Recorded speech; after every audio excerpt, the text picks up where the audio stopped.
Minutes. We'll get started in a couple minutes. We'll let a few more participants join.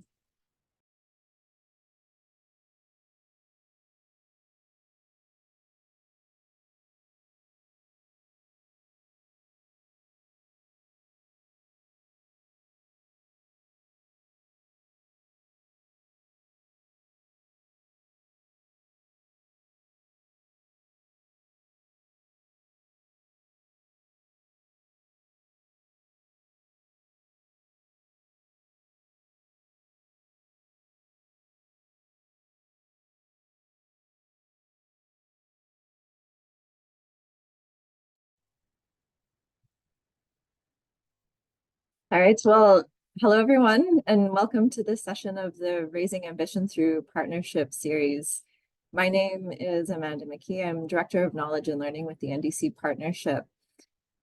Before we get started, I want to note that we are pleased to offer interpretation for this session into Spanish and French. If you'd like to listen to the webinar in a language other than the default language, at the bottom of your Zoom window, you can click on the icon that looks like a globe, or it may say interpretation or language, to access the interpretation settings. And once you click on the interpretation icon, a button will pop up showing you the available options. You can select your preferred language from the list. Donc, vous pouvez sélectionner entre l'espagnol et le français. Pour entendre claramente tendrían clicking the mute original audio option when you're selecting your language. So with that, jumping into today's event. First of all, this series is co-hosted by the NDC Partnership, GIZ, UNDP, and WRI, and was launched by these partners to provide a forum to discuss some of the lessons learned and opportunities to further scale up climate action through long-term low-emission development strategies, LT-LEDs, and nationally determined contributions, NDC, through their alignment, update, and enhancement. This series really seeks to highlight some of the successful climate action examples around mitigation and adaptation, ambition-raising efforts, while also promoting exchange and learning to scale up the impact both across the partnership and beyond. Today, we're very excited to come together for a discussion on youth engagement in NDCs. This is the first event that we're doing in 2024 as a part of this series. And just to set the scene a little bit, considerable progress has been made over the past couple of years in empowering youth to lead conversations and voice their ideas. However, significant work is still needed to reflect these inputs in NDCs and in countries' implementation plans. Within and outside the NDC partnership, there's a growing collaboration between members and youth-led organizations to address this gap. And we're very lucky today to hear from a number of these partners. We're going to start with Vladislav Kaim, who's a youth climate activist and expert, here today in his capacity as lead on the UNDP On-Equal Teams checklist for decision makers. We'll then turn to Sean Storr, who's climate, environment, energy, and disaster risk reduction consultant with UNICEF, who's going to share their recently launched NDCs for Every Child platform. And then lastly, we'll hear from Uzo Nomara, the climate change advisor with the Commonwealth Secretariat, to share a brief overview of their support to countries first via the Commonwealth Climate Finance Access Hub. So before I turn over the mic, just a few last housekeeping notes.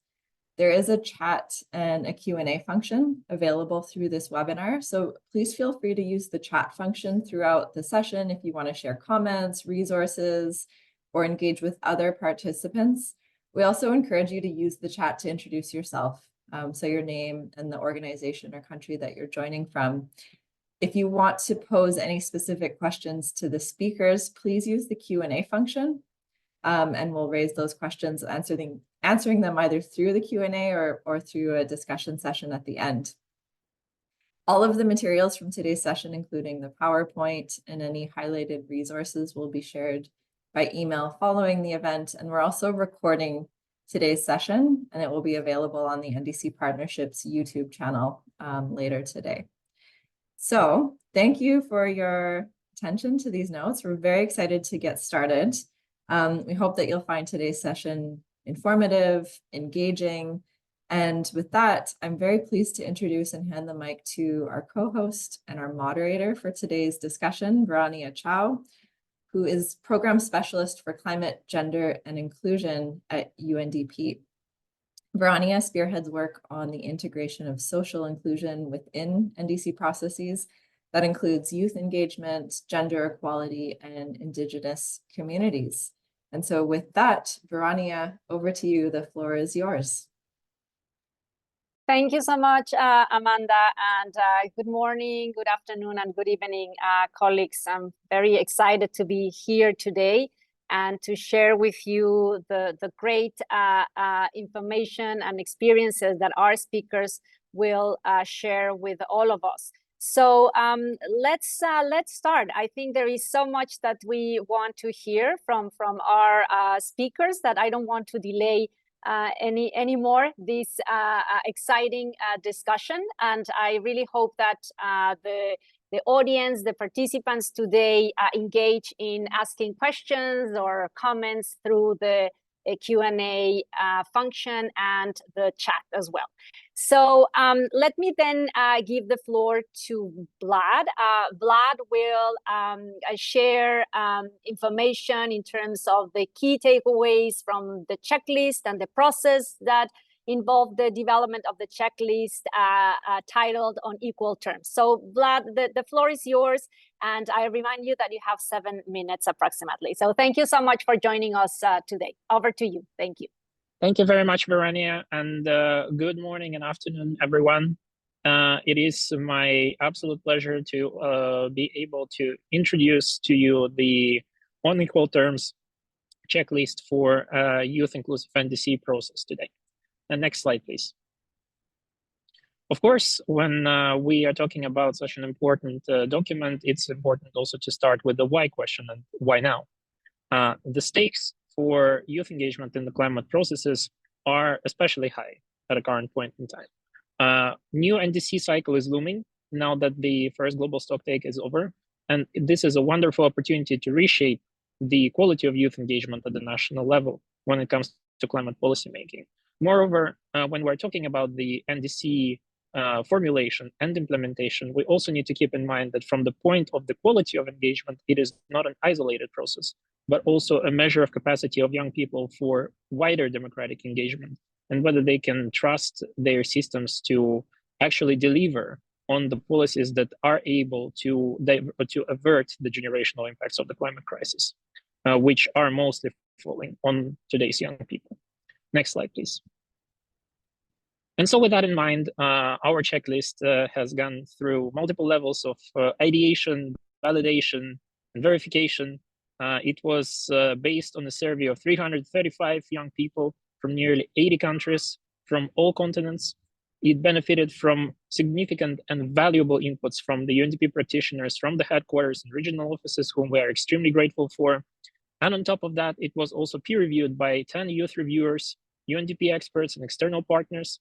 And here I would like also to especially thank our colleagues from Yango, from NDC working group, whose input in their peer review process helped shape a lot of its outcomes as well. The key audience the checklist is addressed to are obviously national policymakers and practitioners in the NDC design and implementation, not necessarily only those who are youth-facing or, for example, gender-facing, but through all the facets and aspects of the NDCs. And its key objective is to provide a step-by-step guide, which is not as much prescriptive, but can also be adaptable on how to design and implement NDCs with young people and local contexts in mind. Next slide, please. And as we mentioned, the survey respondents, it is our pleasure to say that the diversity of the respondents has been massive. The vast majority of the respondents came from the Global South, especially the rate of participation of young people from the Sub-Saharan Africa was a special point of joy.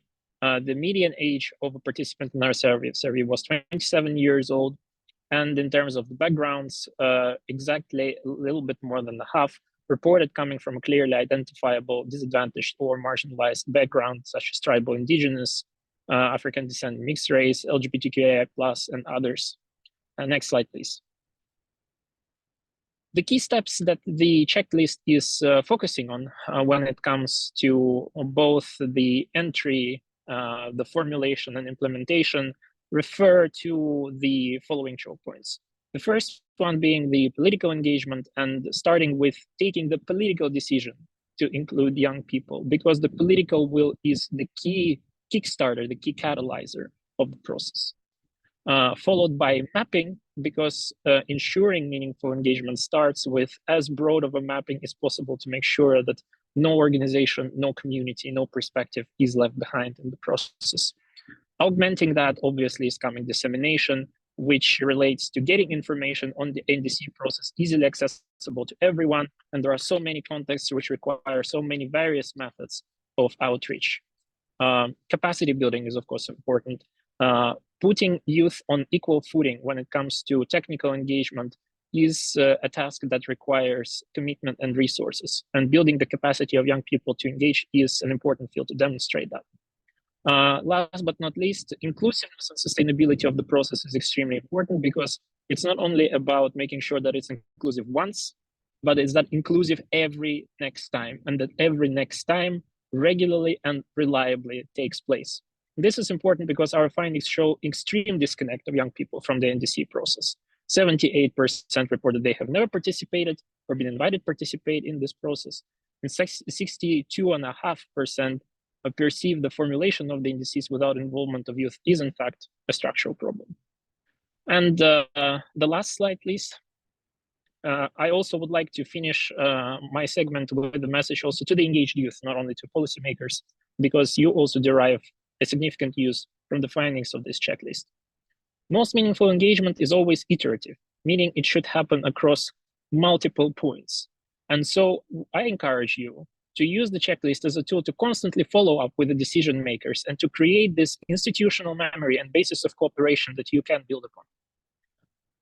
Secondly, of course, the checklist is not as much of an instruction as it is a framework.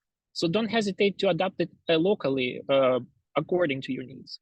And last but not the least, obviously, don't hesitate to involve UNDP and development partners in bolstering your technical expertise. Because oftentimes there is a reality that even if you have very amicable partners from your national institutions, they may lack the capacity themselves to build your capacity. And so having the opportunity to enjoy the mediation and support of the UNDP and development partners in this process is key. With that, I'm handing it over to you, Verania, and wish all of you the wonderful rest of the webinar. Thank you so much. Thank you so much, Vlad. It was really interesting to see once again how this checklist was basically developed, and the different actors that were involved in the process. I think that the checklist basically reiterates the point that you made, Vlad, in terms of the role of governments on the one side, but also the role that the youth organizations and representatives at the country level, at different levels, working on the national level or local level, really make this process happen. And I think also looking at the different entry points that you shared and outlined, it gives an idea of how is that the youth organizations can link to the NDC process, the nationally determined contributions process, these national plans that are the backbone of the Paris Agreement. And that's why it's so important for us to make sure that not just governments are involved in this process, but also non-state actors. So thank you so much, Vlad, for sharing this information. As you can see on the screen, we have shared the QR, and we will also share the presentation so you can have access to the checklist And if you have any questions, please do not hesitate to contact us. Let me now move to the next speaker. And I'm very happy to give the floor to Sean.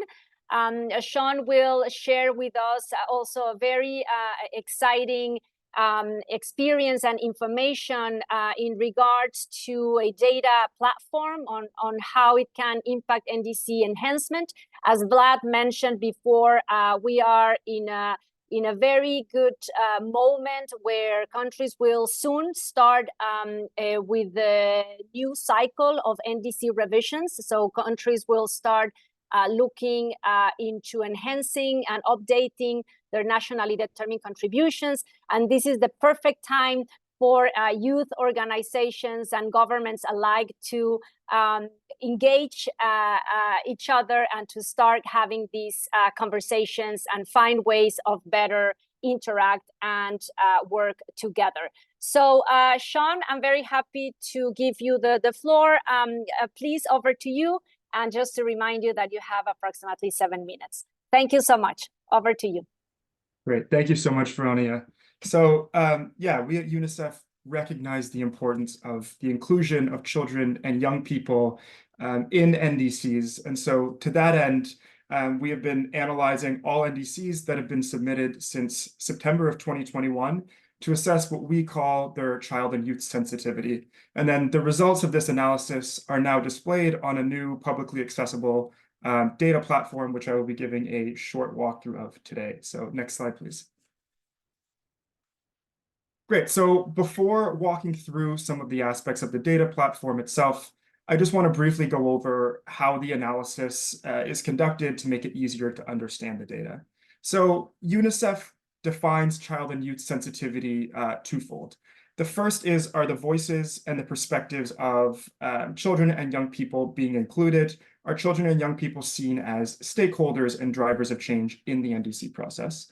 And the second thing that we look at is, are NDCs including commitments and actions that strengthen child-critical social services to be more climate and disaster resilient? So we do this through looking at 4 key criteria, which are made up of 47 individual indicators. So the criteria are, the first is references. So does the NDC contain mention of children and young people? Does it refer to them? The second being inclusivity. So beyond just referring to children and young people, does the NDC recognize children and young people as important stakeholders or drivers of change, or include them in participatory processes in creating the NDC? The third being rights-based. So are we considering children and young people as rights holders? Are we referring to intergenerational justice and equity and keeping that in mind in the NDC? And then the last is holistic and multi-sectoral. So does the NDC address specific risks and vulnerabilities of children and young people throughout their multiple sectors? So really getting to that second pillar. And then through these 4 criteria, we assess a child and youth sensitivity category to the NDCs, with category A being the NDC fulfills all 4 of those criteria, category B fulfills 3 out of 4 of those criteria, and then category C is less than 3 out of the 4 criteria. So next slide, please. Great. So there's a number of different resources on the data platform, but I'm only going to show you a couple. The first being this global dashboard. So the global dashboard is a high-level view of the entire NDC and child and youth sensitivity data set. So as you can see on the left, there's an interactive map where you can zoom in, you can scroll around, click on a country of interest, but really it's helpful for sort of getting a visual understanding of, across all NDCs that have been submitted, how child and youth sensitive are they? And I think a particular utility is what you see on the right, this snapshot of NDCs and child sensitivity. So it's right underneath the interactive map, and you can scroll through it and look at every single individual indicator that we've analyzed, once again, for the entire data set, and see, what commitments are included in NDCs. And this can be really helpful for identifying overlooked sectors or disparities between general commitments and child and youth sensitive commitments, and providing a roadmap for areas to begin work that are of particular interest and in need of greater advocacy and action. So for example, if I'm somebody who's really interested in the energy sector, I can come to this snapshot and see that nearly all NDCs that have been submitted include a general commitment on energy. And so you can see that governments recognize this as a priority and how important it is in including in their NDCs, but only about a third of all NDCs include a child-sensitive commitment. So that can be a great place for starting looking at, where does your advocacy fit in? Where can you start doing work, and in what realms? So you can do this across sectors, across participation, and so on and so forth. Next slide, please. Great, and the other page that I wanted to highlight is this country and party profile page. So similar to the global dashboard, there's an interactive map, but once you've come to the country party profile page, you have an understanding of sort of the global layout of all NDCs and their child and youth sensitivity. And now you can get a more in-depth look at a specific country of interest. So you can filter for whatever country it is, and the map will zoom in for you, as well as provide some other contextual information that's helpful for understanding the NDC. So things like the population under 18%, how at risk children are to different climate hazards, shocks, and stresses, and really just information for understanding what's the environment, what's the landscape that this NDC has been written in for when we go into our analysis. And so similar to that snapshot that was available on the global dashboard, the country party profile page also displays each individual NDC's analysis findings. So once again, you can come to these analysis findings and see, what is this particular NDC that I'm interested in? Where are the strengths? What sectors are they making general commitments to? What are their priorities? Where are there disparities or synergies with child-sensitive commitments? And then how do we build on that? How do we push governments to act through this? How do we use this evidence to inform our advocacy and our programming? And so it may be the case that if you're, for example, interested in energy, there are general commitments and there are child-sensitive commitments in the NDC. And that doesn't mean that the work's done. We can still strengthen these commitments. And so underneath these analysis findings, we have linked each country's NDC. So you can click on the link and go to the NDC itself and read through it for yourself. And you can see, are the NDC's commitments strong? Are there places where we can strengthen them? How do these commitments align with my experience in this country and my knowledge and my context? And then how does that inform my advocacy and my work? And so really, I think this analysis offers the opportunity for individuals to identify, what their country is doing well and where it could improve. And then it also allows the opportunity to align your interests and your skills with guiding national policies and push governments to act for greater inclusion, especially of children and young people in climate and environmental policy. Next slide, please. Great, so thank you so much for letting me share this tool with you. Like I said, there's a whole host of other resources available on it, including case studies of what other countries have done to include children and young people, and regional comparison tools. So if you have your phone nearby, there's a QR code to both the English translation and the Spanish translation of the site here. And I really encourage you to visit it and to explore it and use it and the data in whatever way is most beneficial for informing and strengthening your advocacy and your work. So thank you so much. Thank you so much, Sean. This is amazing. I mean, thank you so much for sharing this tool, but at the same time, a really fantastic baseline that UNICEF has developed. I think this is a very important tool that governments and youth organizations can use, as you said, to better inform the upcoming process that it's around the corner in relation to the NDC revision and enhancement. I think it's. I also see the synergy and the complementarity between this data platform, which is amazing, with the checklist that Vlad just presented, and the fact that one tool provides the baseline and provides these criteria that are very important to inform the decision making in terms of the planning process. And then on the other hand, we have the checklist that is giving us clear guidance in terms of the entry points and the how to improve this area of work. So thank you so much, Sean, for sharing this today with us. Now let me then move to our last speaker of this first segment. I would like to introduce and give the floor to Uso. Uso will share with us information about the support that the Commonwealth Secretariat is providing to countries, particularly through the Climate Finance Access Hub. So I think it will be very interesting to hear more about country examples and the work at a national or subnational level that Uso is supporting on the ground. So please, Uso, if you want to take the floor, and I remind you you have approximately 7 minutes. So thank you so much for joining us today. Over to you. Thank you so much, and it's my pleasure to be here.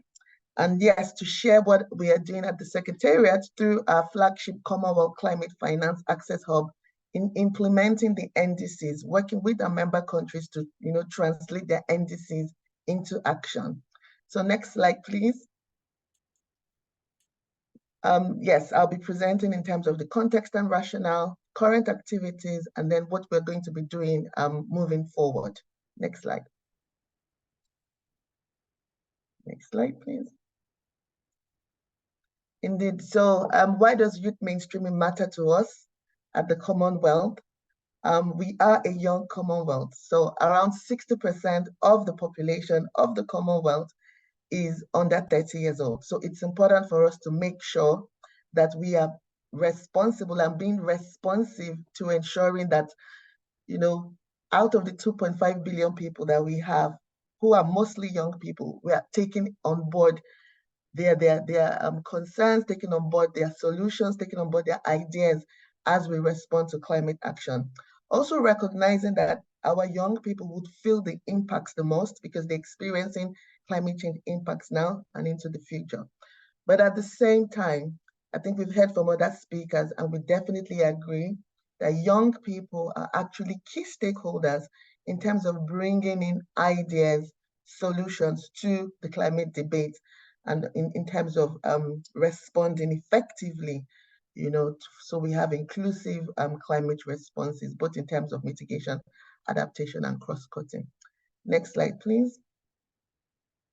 Now, at the global level, wherein most, if not all of our member countries have signed up to this agreement, including the Paris Agreement, you know that a lot of work has been done in terms of meaningfully engaging young people. There's the ACE, that was the COP26 Action for Climate Empowerment.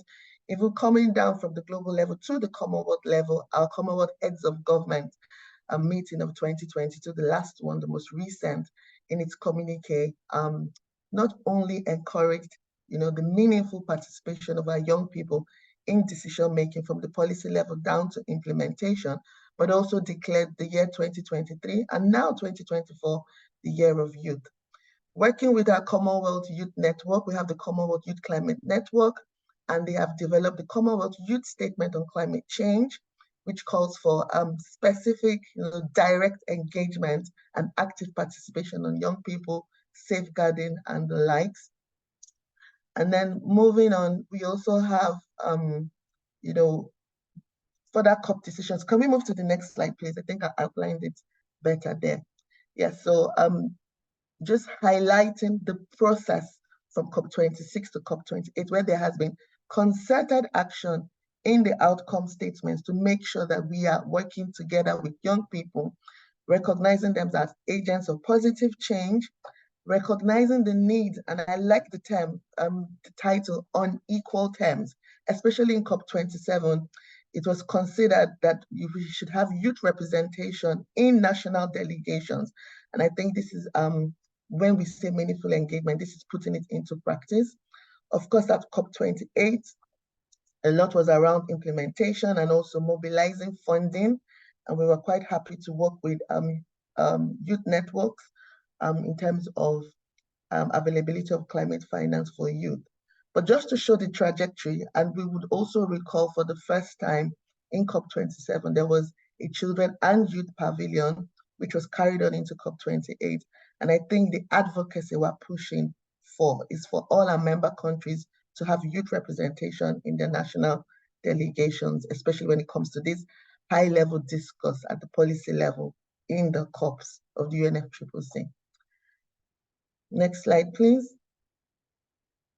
So yes, I think just re-emphasizing the concerted action from the level of our Commonwealth heads of government in declaring 24, the years 2023 and 24, as the Commonwealth Year of Youth. And in fact, what that means is that there is concerted action across everything we do to make sure that there is youth representation, youth are meaningfully engaged, and we take on board the ideas. And just to highlight, we were celebrating 50 years of the Commonwealth Youth Program. So this has always been front and center in terms of the wider Commonwealth work, but especially, and in the communique, it was said, sustainable economic development with a focus on climate, we need to make sure that youth is prioritized. Next slide, please. Next slide. So yes, our Commonwealth Climate Finance Access Hub. On the right here, we have all the levels of operations, looking at project development, policy and strategy support, capacity building, both human and institutional, knowledge management, including generation, learning, sharing, readiness, and all of this we underpin with gender and youth mainstreaming. So in delivering our work, we ensure that our Commonwealth Climate Change Program responds to the needs of our member countries to support them to be resilient and also maximize any opportunities even as they mitigate climate. And we have a huge emphasis on people, both in terms of gender responsiveness, women, men, and our young people, boys and girls. Next slide, please. So yes, youth mainstreaming.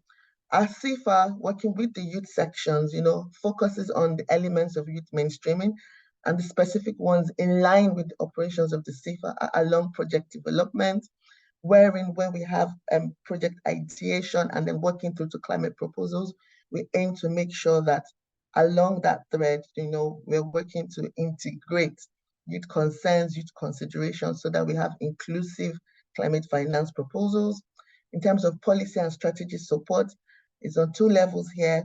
Yes, within those policies, making sure that youth considerations are integrated, but the stakeholder engagement side of things is really key, such that we solicit youth input as we develop all of this, be it the projects themselves, the policies, the strategies.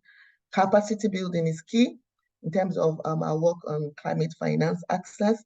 We have lots of training programs, capacity programs, and we have targeted concerted trainings for young people. But even the wider courses themselves have modules that look at both youth integration, gender responsiveness. Now, a core element of all of this is analysis. So in terms of youth mainstreaming, we have to work from an evidence base to support the work. Next slide, please. So yes, just to give highlights across all the thematic areas I mentioned. So yes, in Eswatini under project development, we worked with the Women Agriculture Empowerment Program, looking at upscaling both adult women and female youth farmers in terms of agribusiness development. So this is about upskilling. In Namibia, we had an IKI-funded project where we were looking at locally manufactured e-bikes with a rental system for peri-urban communities. And this really had young people with the youth focus working across board in terms of the bikes themselves, setting up the rental system, running it through. And just to highlight, when we say e-bikes, they're solar powered. And so it's great to see young people involved in this project from the onset in terms of the delivery in itself as well. Next slide, please. So in terms of policy and strategy development, as mentioned, we make sure that with the policies that we're working on, we're integrating young people, but even for youth-centered policies themselves on climate, we had an example in Antigua and Barbuda where we worked with them in the development of their strategy for youth climate action within their wider environmental sustainability framework.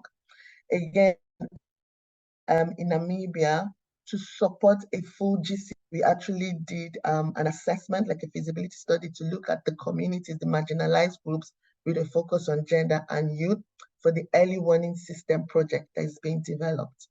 Next slide, please. So this just highlights on specific capacity building initiatives that we've worked on with our partners. So with our member country in St. Lucia, we did organize a workshop on enhancing access to sustainable financing for green entrepreneurship. Here we brought investors, we brought in young people with ideas, and it was like matchmaking. Quite happy that we had a successful outcome from that. In 2022, we had a 4-week Yongo Climate Finance Academy in partnership with Yongo, wherein we delivered the session on climate finance, the working group on climate finance. Last year, with the Nairobi Summer School on Climate Justice, working with the Pan-African Climate Justice Alliance, we supported 5 young participants in this training. With our hubs and spokes model, we have Commonwealth regional climate finance advisors in regions, as well as Commonwealth national climate finance advisors embedded in countries. And in Vanuatu, our advisor working with the Climate Action Network had a mentorship program for 2 young individuals looking at climate finance and loss and damage. And of course, last year, we had the opportunity of sitting in on the Youth Engagement Forum Committee, or more precisely, supporting a teaching session on the building blocks for securing climate finance. Next slide, please. So just very quickly, youth analysis work. Last year, we worked with Yongo on the availability of climate finance for youth report, which gives recommendations on how we can support young people to increase their access to climate finance. And we launched this report at COP28. It's available online. Please have a look. Next slide, please. Yes, and also just to remind you, you have 1 minute to wrap up, please. Thank you. Yes. So I'd mentioned our training modules, which we have, and this is a core one, and this is responding actually to our young people, wherein all the experience we've had from when the hub was established in 2016 till now, we were able to capture that tacit knowledge in a toolkit, and we've now transferred it to a Commonwealth Climate Finance Essentials e-course. Is self-paced, and we're quite happy with that uptake. So similarly, we have the climate finance write shops, very intensive, and the whole idea is to have an output, climate finance proposals. We have targeted, we work with everyone, but we encourage and make sure our countries bring in their youth networks. And we also have youth-focused events. Next one, please. Next slide. So at COP28, we did have a Commonwealth pavilion, and for every day we ensured we had young people represented on all 40 events. So if you just go to the next slide, I'm just going to wrap up with the last slide. Yes, in looking ahead. But our official side event at COP28 was on enhancing youth climate leadership in line with our Commonwealth Year of Youth theme for advocating for young people. So we also had intergenerational dialogues from the high level with our Secretary General. And I think the feedback we got from our youth networks was they felt heard, they felt meaningfully engaged. And we also had our Commonwealth Youth Climate Change Network launch a policy recommendation on climate for young people. Now, if you just go to the last slide, I think this is a key one for us, just listening to what our young people are saying. So one slide back, in terms of the negotiations themselves. So we've heard a lot about engagement in NDCs, access to finance, capacity building, etc. But they feel that at that highest level, the policy engagement, it is key for them to be part of the national delegations. And this came out from our Commonwealth Youth Ministerial, where we listen to our young people. So this year, we're having a concerted effort to ramp up our climate negotiations training, which has a focus on climate finance, but to run this for young people. And we're keen to hear from our young people here on how many of them are already part of their national youth delegations, but even those responsible for young people, how are you looking to meaningfully engage young people at the COPs where the decisions are being made, where the NDCs are being discussed, especially in the run-up, 2025. So we're quite excited. We've been engaging young people for the past 50 years. We have our Climate Youth Network, but we're looking to continue to ramp up action together with our partners, including young people themselves. So thank you. Back to you, Verania. Thank you so much, Uso. Thank you for sharing all of this information and also to give the audience very good country examples. I think that from what we heard just before your presentation, the most important part of this webinar and the work around youth engagement is to start implementation, to make sure that the planning process integrates youth organizations and considerations that are relevant to inform the implementation process. But I think that by learning from experiences such as the ones that you have presented is very important to identify good practices, aspects that can be scaled up or replicated, and to incorporate these good practices and lessons learned into the next cycle. I think that's the beauty of the nationally determined contributions as a process, that there's always this opportunity for countries and for non-state actors to improve the process and, of course, to improve the commitments, the targets, and try to better reflect the priorities and the needs of different stakeholders. So thank you so much, Uso, for sharing this relevant information. I would like to then move to the next segment of the session, of today's session. And I would like to then start with this open discussion and Q&A. Before we go or dive into the Q&A more specifically, I wanted to give the opportunity and to listen to some of our colleagues and partners working on this area to also share their views. I think it's really important to take the time to listen to different actors that have been working on this area. And so I would like to first invite Elisa Romanato. She's an advisor at GIZ. And I would like to ask you, Elisa, if you could please share with us a promising practice from GIZ, from your support on youth engagement in a national climate change process. In Kenya, I would like to focus. I know you have been working and in this particular country, and so it would be interesting to hear your views. So Elisa, please, the floor is yours, and share with us your relevant experience. You have approximately 3 minutes to share these insights. Thank you. Over to you, Elisa.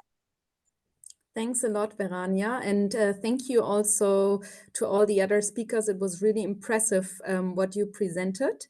My name is Elisa Romanato. I'm an advisor at GIZ, and I'm very glad to be here on behalf of GIZ to present a best practice example or a best practice measure on meaningful youth engagement in a national climate change action plan process in Kenya. And I saw that my former colleague Ruth Namazage is also here on the call, who actually implemented this pilot measure. So I just wanted to briefly speak on that measure and what we achieved throughout the process. So GIZ, on behalf of the German Federal Ministry for Economic Cooperation and Development, BMZ, cooperated with Kenya's Ministry of Environment, Climate Change and Forestry to meaningfully engage children and young persons in the National Climate Change Action Plan 3, which is actually the basis for Kenya's NDC. And for the very first time, children and youth from all of the 47 counties in Kenya were invited to the decision-making table and gave their input and contributed their ideas and solutions to this very important National Climate Change Action Plan.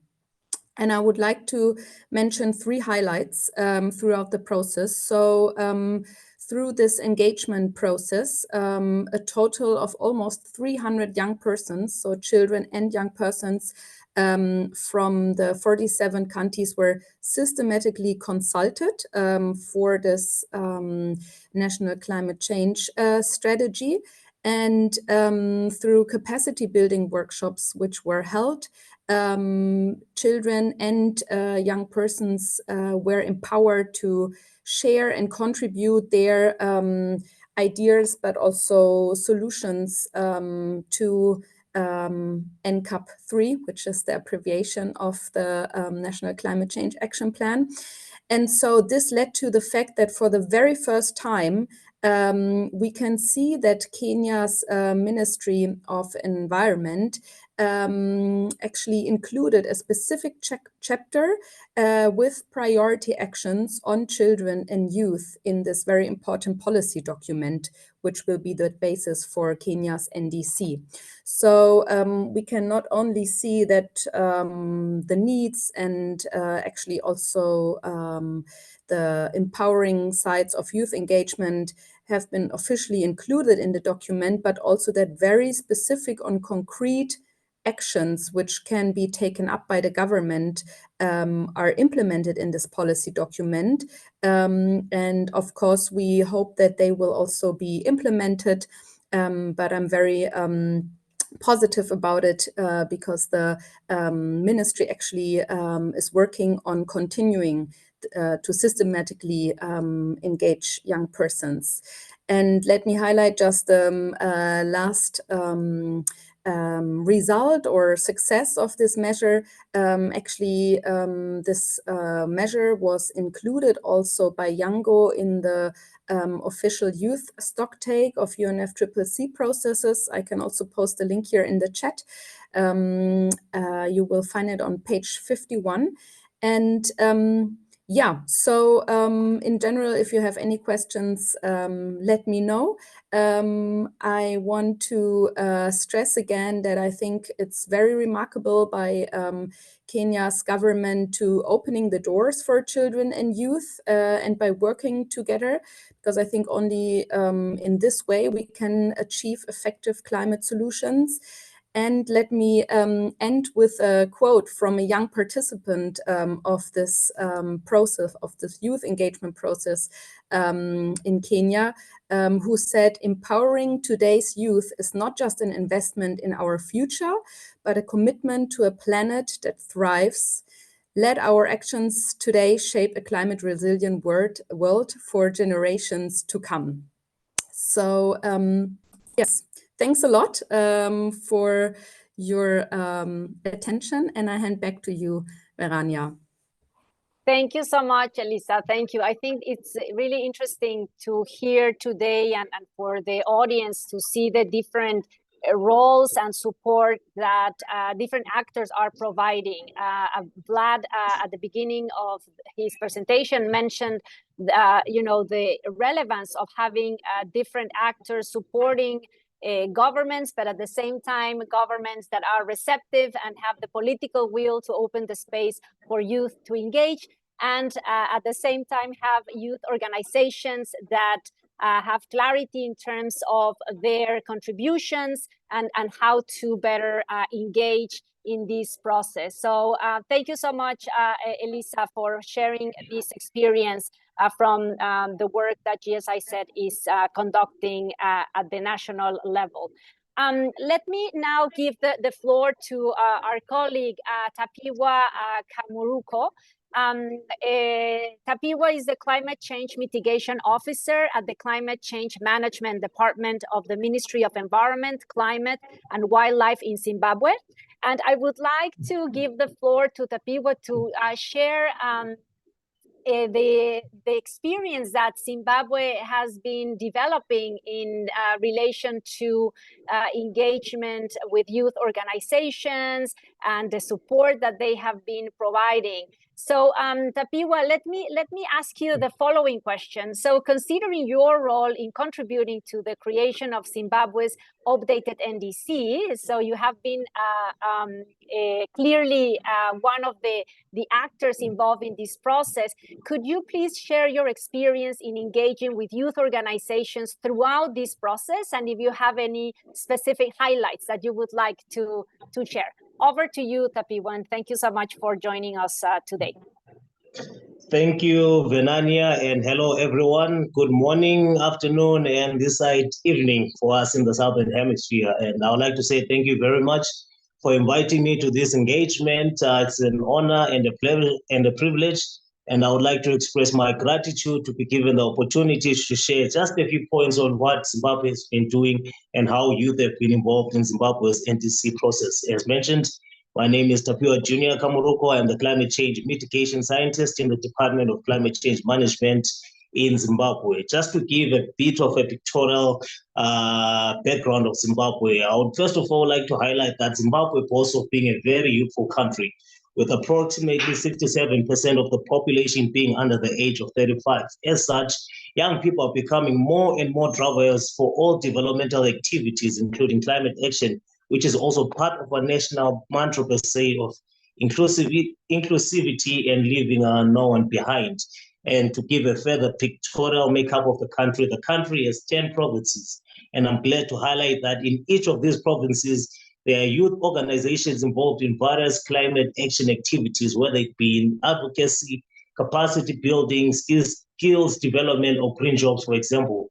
As such, recognizing this and with support from our partners such as the NDC Partnership, UNDP, Act Alliance, amongst others, we managed to embark on a countrywide consultation process to engage youth across the country in these provinces and get their views and input on the NDCs, and more specifically in which areas should be prioritized for implementation as to achieve the global goals for emission reductions as well as resilience building. And this process, I'm happy to say, over 300 youths were engaged, and it led to the development of a national NDC youth position paper, which then complements our updated NDCs. And this paper was endorsed and launched by our Minister of Environment. And this became a very pivotal moment in the country as it allowed the government and youth to collaborate and strengthen their cohesion in terms of climate action, more specifically development of NDC and their implementation. And I say this following that engagement, youths have been part and parcel of the development of various government structures, implementation of various activities, strategy documents, and policies directly linked to the achievement of our NDCs. That is, for example, youths have been involved in the development of the country's NDC tracking tools, development of the country's renewable energy and energy efficiency policies. And I'm happy to say last year, with again support from the partnership through UNITA, youths were trained in diplomacy training, of which following that engagement, we managed to support 5 youths to attend COP28. And recently, another project which personally I spearheaded was the development of the country's NDC implementation plan. And I'm glad to say that youth team not only participate in this process, but took charge in terms of stakeholder mobilization and engagement, as well giving direction in the discussions and contributed immensely towards the structure of these plans. You know, a system that really wasn't there in a developing country such as Zimbabwe, showing how youths are being considered into these platforms and positions of governance, structure, and implementation in terms of climate action, you know. And of course, more can be done, and there is still support in terms of capacity building, skills development amongst youth. Well, all in all, I can say as a country, we're headed towards the right direction in terms of youth involvement in the process of the NDCs. And I see that I was given 3 minutes. As such, in the interest of time, I'll end it here and hand over to the next speaker, and looking forward to the Q&A where I can highlight just a bit more of how youths are taking charge in terms of our NDC implementation. Thank you, and over to you, Venania. Thank you so much, Tapiwa. Thank you. And I think it's really interesting to hear Muchas gracias. your experience in terms building at the institutional level that is required to better establish the different building blocks that are needed to make sure that youth engagement is something that it's not like a one-off, one consultation that takes place every 5 years when the NDC is revised, but rather it becomes something that it's on an ongoing basis, and that keeps informing not just the planning but the implementation process of the NDC. So thank you so much for sharing the experience in Zimbabwe, and we are very happy to continue working with your ministry and your country. Let me now move to the next colleague that I would like to introduce to the audience, and we are also very excited to hear from our colleague representing the youth constituency of the UNFCCC, Porag Amanula. Thank you so much for joining us today. Porag is the contact point at the children and youth constituency of the UNFCCC Yongo. He's also part of the NDC working group. I believe you have also been involved in processes related to the checklist that we presented today, but also to other initiatives. And so let me Porag, ask you the following questions to hear your thoughts about this. So what does meaningful youth engagement look like in the NDCs? I mean, what is your expectation representing the youth constituency in this area of work? And how is the Yongo NDC working group working to ensure this engagement in the NDC processes? I think that a lot of the participants to this webinar would be very interested in knowing how to better engage with Yongo, and what is your experience. So over to you, Porag. Thank you. You're muted. Now, thank you. Parag, I'm the co-contact point of the NDCs working group in Yongo. And when it comes to meaningful youth engagement in the NDCs processes, so I think one misconception we always have had, and one thing we have always not been able to decide on, is that we have always seen young people as passive stakeholders or even beneficiaries in the NDCs processes. But we strongly believe, and I strongly believe, it's a very big misconception. Young people are a major stakeholder group when it comes to the entire NDCs processes. And when it comes to meaningful youth engagement of young people in the NDCs processes, I think three things has to be ensured. First of all, many governments and many people are bringing in young people in the NDCs processes, but we also have to ensure that the young people we are bringing in, they are very well informed and they know about the process from the very beginning. We have to ensure that the young people who are coming in to consult the governments or to work with the governments and the other non-part state actors, these youth are well capacitated and they know, they have the information they need to, share their opinions and share their thoughts. And then another thing is, we can't only ensure meaningful youth engagement by bringing young people in our processes. I mean, in processes of the non-state actors and of the government. We also have to ensure that young people are being able to do their own work. We also have to ensure that young people are getting the necessary support that they need to implement their own projects that contribute to the goals and to the targets of the NDCs. And another very important thing that I believe is very necessary, not only in terms of youth engagement, but also in terms of inclusion, is that we can't only bring in young people who already have the access to these spaces. For example, I have a laptop, I have an internet, that's one of the reasons I can be here today. But not all youth are as privileged as me. We also have to ensure that we are bringing in young people from all social aspects, from all economic aspects, from all geographical aspects of our countries in our NDCs processes, so that they can share their opinions, so that they can share their views as well. So I think these three things are very important when it comes to ensuring meaningful youth engagement in the NDCs process. And when it comes to Yongo and our working group, we focus on bringing in as many well-informed young people in the NDCs processes as possible. And but to do so, we do a lot of capacity building sessions and a lot of awareness raising, not only for our working group members and not only for the constituency, but also for other young people all around the globe. And in order to do that, we engage in different partnerships, such as we have worked with the NDC Partnership, we have worked with UNDP in the past to spread the knowledge and to spread the necessary information the young people all around the globe need. And for your last question, Verania, and how to engage with the constituency, I think Yango is a very open constituency. Anyone can be a part of Yango. All they have to do is just to go to the website and register themselves. And there is no selection criteria. There is no specific needs that you need to fulfill to be a part of Yango. You can be a member of Yango if you have the interest and if you want to work on climate change. So yeah, thank you, Verania. I'll stop here.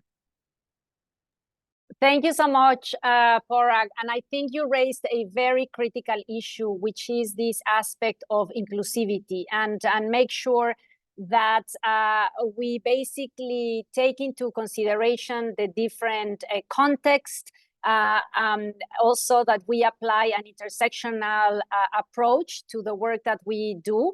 And we then identify the different needs and priorities that youth actors may need or may also identify as their own priorities. And I think this is one of the key recommendations that we received from the youth constituency, particularly from the NDC working group of Yango when we were developing the checklist, to make sure that this aspect was clearly outlined in the checklist, and of course in the work that we support at the national, subnational, or local level. So thank you so much for raising this important and critical aspect of the process and the way we should engage with and partner with youth representatives from all different backgrounds and contexts. Let me now then move to the Q&A segment of today's webinar. I'm really happy to see that the audience has been active, asking questions and interested in knowing more about the work that you are supporting. So let me start with you, Sean. There are two questions that I would like to share with you from the audience, and if you could take a minute or two to respond to these. So the first question is, what tool do you use to analyze the NDCs for the dashboard? NDC commitments submitted to the UNFCCC are mostly very brief, and countries have detailed technical documents that inform the commitments submitted. Without these technical documents, which are not online or always available, how accurate is the assessment of the children responsiveness of the submitted NDCs? So that's one question, Sean. And then the other one is, taking into account that the crisis is affecting mostly children and that fossil fuels play a big role in this reality, how to make the real not net reduction of fossil fuels use mandatory to be included in the NDCs by all countries. So Sean, over to you to respond to these two questions in 1 or 2 minutes or so. Thank you. Over to you. Yeah. Absolutely. And thank you, Ruth, for that first question, because I think it brings up a number of points that are really important that I didn't have time to touch on during my presentation. The first is that, we recognize that NDCs aren't the only climate and environmental policy or important policy that there is, and that, a lot of climate and environmental commitments and actions may not be included specifically in the NDC, and that's sort of a limitation of looking only at these nationally determined contributions. But where they are helpful is identifying a country's priorities at the high level. They do set out what are the goals, what are sort of the key actionable items and commitments that a country is considering. And so from that sense, I think looking at NDCs to get an understanding of how are children and young people included, and are children and young people included substantially in these plans, is a really useful tool. And the other point is that NDCs do vary greatly from country to country, and depending on what they cover, the length of them can range from a couple of pages to a couple of hundred pages, and so you're going to have different contents within an NDC, and that's sort of just the nature of these policies. But like I said, they really do underscore the commitment of a country. So you'll see a lot of countries with these more extended NDCs do include a lot of really thorough commitments and a lot of really thorough technical contributions and annexes that do take into account what they're doing, including notes to some of those more technical documents that you mentioned, or other policies that have been passed within their country that are useful and that are included in this analysis. So all that to say, it's not a perfect, complete encapsulation of child and youth sensitivity across all climate and environmental policies, but it's a great snapshot at looking at priorities. And then on the second question from Mariana, for how we can include real reduction of fossil fuel use, I think this is really important. And as we saw with the global stocktake that came out, and the need for work to still be done in this area, it's even more pressing. And so part of this is, this is a country by country process. And as youth advocates or people who are working in this sphere, one thing that we can do obviously is partner with them. And there's a lot of interest from governments that we've experienced in doing so and in helping reach these ends. But the other things are, one, can we hold governments, can we hold NDCs accountable? Can we track what's in them and make sure that the commitments that they're pledging, they're following up on, and that these are real commitments and not sort of just words on a page? And then the other is, can we keep up pressure and concern? Because these are very real issues, and governments and those who are writing the NDC very much feel when there's concern from the public and when there's pressure, and often reflect that. And so as far as pushing towards real reductions, as advocates, it falls on us to hold them accountable and to keep up the pressure so that they know that this is so important and that this needs to be done quickly coming up to the end of the NDC phase. So I hope that answers both questions, and thank you, Verania. Yes, thank you so much, Sean, for your responses. Now let me, Porag, we have 3 questions for you. So I'm so happy to see this audience very active and interested. So let me share the 3 questions with you. The first one, many NDCs do not specifically include youth in the process of development. What do you think youth can do to be integrated into the process? So that's the first one. The second one is, how are youth movements engaging with environmental defenders on the ground? Are there any opportunities to enhance defenders' protection, recognition, support, and participation through youth engagement in NDCs? Great question. And then the third question, perhaps elaborate how inclusivity is cherished in youth participation. How do you reach the people without laptop, or I guess any other equipment or service? But equally, how do you reach the youth that's not particularly inclined to talk about politics? So all very interesting questions. So over to you, Porag. You have like 2 to 3 minutes to respond, and thank you.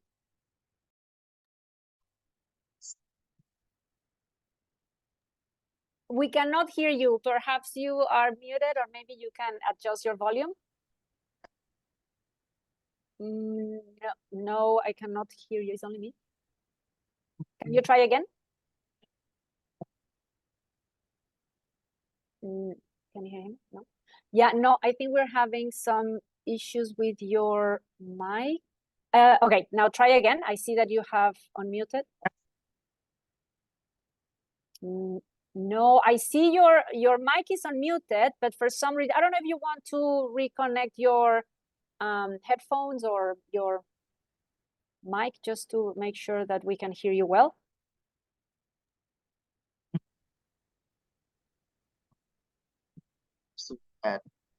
Now I think I can hear you. Can you? That helps. Yes, I think we can hear you. So please go ahead and let's see if we don't have any issues. Go ahead, please. Oh my God. So the thing is, I'll start answering with the inclusion question. The thing is, it is very possible to reach young people who don't have laptops or as much privilege as we have. Even though we may not have the resources, but our governments and many non-state actors do have the resources. For example, in my country, my government has several offices in all the sub-districts. Sub-districts are different zones in one district. So there are multiple sub-districts in just one district or one area.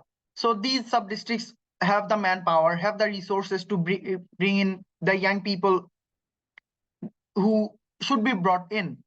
And it's not like the young person who's living at the farthest part of the country needs to come here to share his opinions. It can be processed through a chain. For example, his words or their words are taken by the sub-district board, then it's passed on to the district board, then it comes to the national board. It can happen like that. And there is another thing, I think this is one of the greater parts of Yangon. There is this thing called LCOI, Local Conference of Youth, where all youth voices from all over the countries are brought together and their opinions are brought in, their thoughts are brought in. And this can also be a great way of bringing in young people from all parts of the society and all parts of the geography. And for those who are not very inclined in talking about politics, I think it's okay if they don't want to talk about politics. They can definitely talk about the problems they face and the solutions they might think that would help for their problems. It's not necessary to directly talk on politics. You can just talk about your solutions as well. So I think this is one way that inclusivity can be ensured. If people don't want to talk about a certain thing, that's completely fine. They can talk about their own stuff and their own solutions, their own challenges, and we can just integrate those solutions and integrate those challenges. And so sorry, I forgot the next question. And there was this question about ensuring protection for the environmental defenders. I think, yeah, that's one of the areas all of us are lagging behind. We are still very much unable to ensure the protection of our environmental defenders. But I think our governments and our bodies who work on human rights have a huge role to play here, and also our law enforcement agencies. We have to ensure that we give them the civic space that they deserve, and we don't go on violating their human rights. It's completely fair for them to speak about the things they want to speak on. It's completely fair for them to share their concerns. So we have to ensure that our governments strengthen their laws and regulations so that the environmental defenders' rights aren't violated. And I forgot the last question, so sorry. No, that's fine. I think you actually covered the 3 questions. So thank you so much, Parag. Okay. Perhaps let me then move to the last question.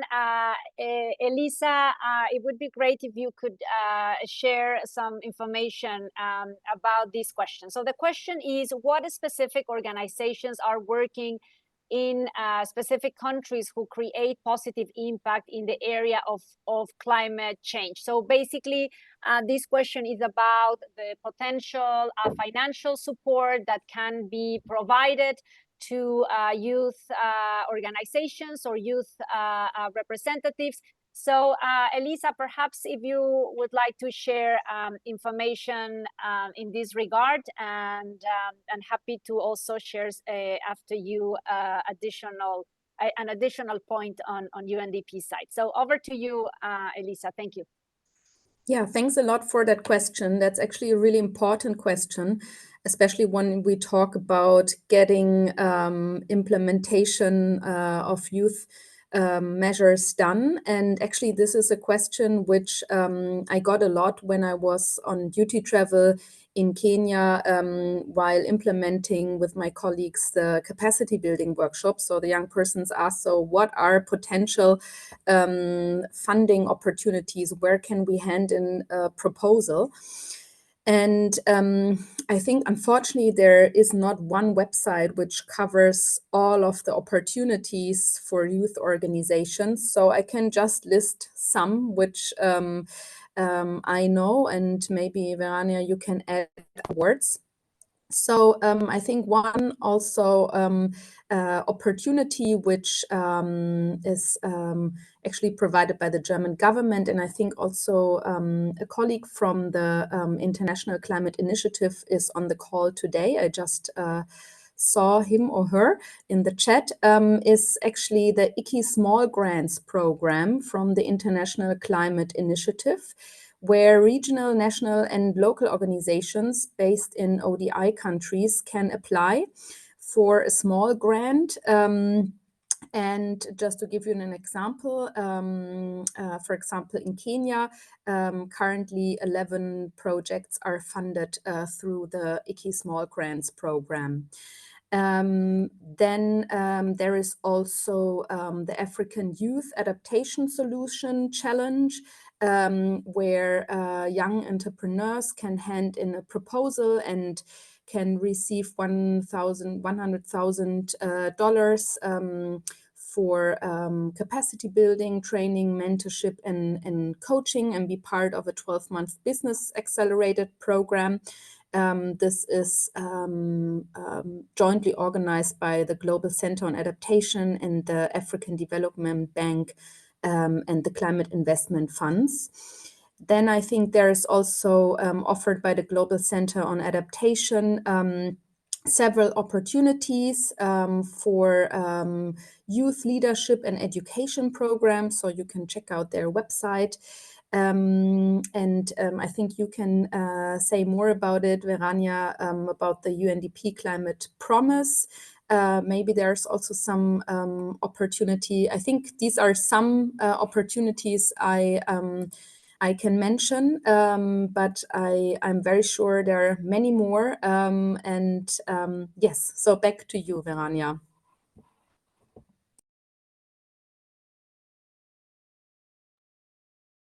Thank you. Thank you so much, Elisa. Yes, I think this is very, very helpful. And perhaps, yes, I would like just to add, and I'm very happy to announce that UNDP has just launched a new round of the Youth for Climate Call for Solutions. We will drop the link in the chat. This initiative will provide grants up to 3,000 to youth-led organizations and or youth representatives to engage in climate action. And we want very much that these proposals are linked to the NDCs to contribute to NDC local implementation. So we will share this information. And I see that Matthias has shared the link to the ICI program. So thank you so much, Matthias, for sharing this information. And Elisa, thank you again for sharing the additional links. All of these very relevant and important for the audience joining us today. So thank you. We are at the end of the Q&A segment. But last but not least, I'm very happy to introduce and give the floor to our colleague, Hannah Girardeau, a Gender and Youth Associate of the NDC Partnership. And Hannah will share with us additional information about what the support unit is doing in terms of collecting relevant information about youth engagement and the support that it's been provided. And of course, also share additional information on the Youth Engagement Forum. So Hannah, the floor is yours. And please do share this relevant information. Thank you. Thank you so much, Verania, and thank you to all of the panelists, and what a fantastic discussion we've had today. I will try and go through this fairly quickly. If we could go to the next slide. For those of you who are less aware of the NDC Partnership, it's a global coalition bringing together more than 200 members, very many of which have been here today, but all working to deliver on ambitious climate action that helps achieve the Paris Agreement and Sustainable Development Goals. So as a quick overview of our work, governments identify their NDC implementation priorities and the type of support that is needed to translate those into actionable policies and programs. And then based off these requests, membership offers a tailored package of expertise, technical assistance, and funding. Quite a bit of the support that has gone through the partnership was mentioned in earlier examples as well. Just as a really quick note, we have currently 41 countries requesting support on youth engagement in some capacity. These 100+ requests are typically cross-cutting, outlining stakeholder engagement activities, raising awareness in public education, as well as those for specific capacity building efforts. We have a few examples here, supporting youth leadership around special events, working on knowledge sharing platforms, enhancing school curricula, and working to target children and youth as part of particular campaigns. So just a brief example of the wide spectrum of requests that countries are sharing. Next slide, please. We are excited to share that we've just released an insight brief, so a fairly short document summarizing trends in gender and youth considerations within long-term low emissions development strategies, or LT-LEDs. And this work was informed by an analysis from the UNFCCC gender team, but then looks at youth considerations as well. We looked at 45 LT-LEDs documents, categorized the different types of categories, the different types of considerations, reflecting the strength of gender and youth around significant, limited, and no consideration. Next slide, please. This is a very quick overview of the document that we will link in the chat, but just wanted to share there's also a handful of recommendations around strengthening these documents. We've talked a lot about NDCs today as well, but wanted to emphasize the need to align all of these policies that countries are thinking through on how to implement their climate goals across various timelines. These recommendations include adopting processes that maximize inclusion, just as we've shared today, utilizing experts and tracking progress across all stages of the climate commitments and plans. And then finally, kind of looking a little bit to the NDC partnership specifically, and our thematic call on LT-LEDs and NDC enhancement and implementation to encourage the partnership and all of our members to continue incorporating diverse stakeholders in their long-term climate planning. Next slide, please. Lastly, I just wanted to mention the fantastic partnership-wide youth engagement forum we hosted for the 3rd time in 2023. This event is available to watch over all of the 4 sessions on our YouTube, but it built capacity in a participant network of hundreds of people, encouraged dialogue on youth-focused NDC planning, and we were really fortunate to have so many partners, many of which are on the call today, to support this effort last year. We are slightly shifting the approach this year to spread the Youth Engagement Forum over multiple tailored sessions with members. These sessions will still be focused very much on strengthening youth engagement and support for inclusive NDC processes, with just a slightly different format for 2024. But we are so pleased to kick off a year of what I expect to be very powerful discussions around youth engagement in NDCs, both implementation and enhancing, and looking to the next round with this conversation today. So we'll end it there, and I will turn back to Verania. Thank you so much. Thank you so much, Hannah. Thank you for this relevant information for the audience. So thank you so much. So I guess as we draw to a close, I would like to highlight a few key messages from today's discussion. I think throughout our dialogue, we have emphasized the importance of meaningful engaging young people at every stage of the NDC cycle. From initial consultations to policy design, implementation, monitoring, and particularly there was a lot of emphasis in terms of ensuring that this engagement and support is ongoing. It's in the long run. It's not a one-off activity that that either development agencies or governments do, but rather it's an ongoing process. I think we have also highlight the relevance of including these youth perspectives and contributions, and these are indispensable for implementing effective and sustainable climate policies and solutions. So I think that looking ahead, it's crucial to recognize that the next round of NDCs revisions is around the corner, is due by 2025.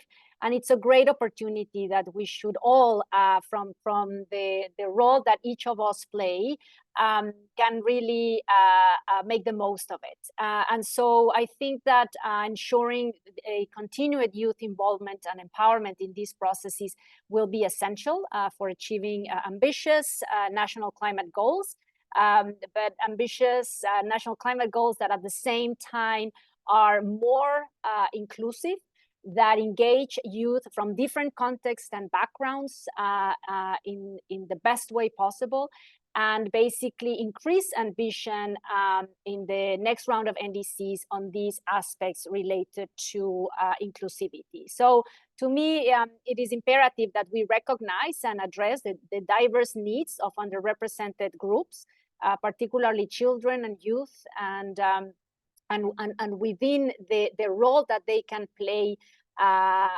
in terms of supporting climate action on the ground at the local or national level.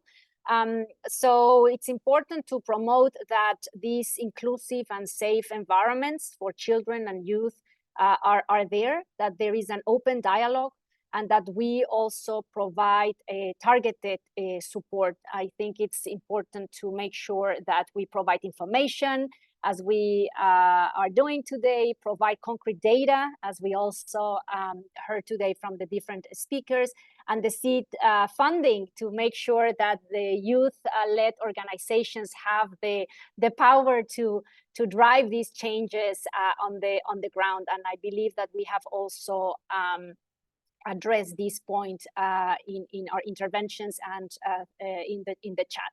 So I would like to thank the NDC Partnership for convening this engaging webinar.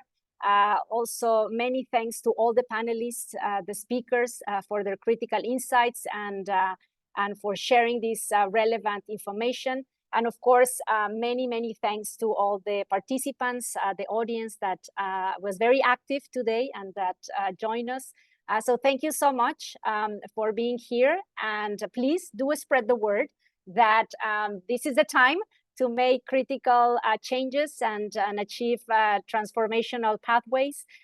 So happy to share with you additional information over the portal. Hannah and Amanda from the NDC Partnership kindly mentioned that they will share additional information on the portal, and so you can find any other relevant resources there.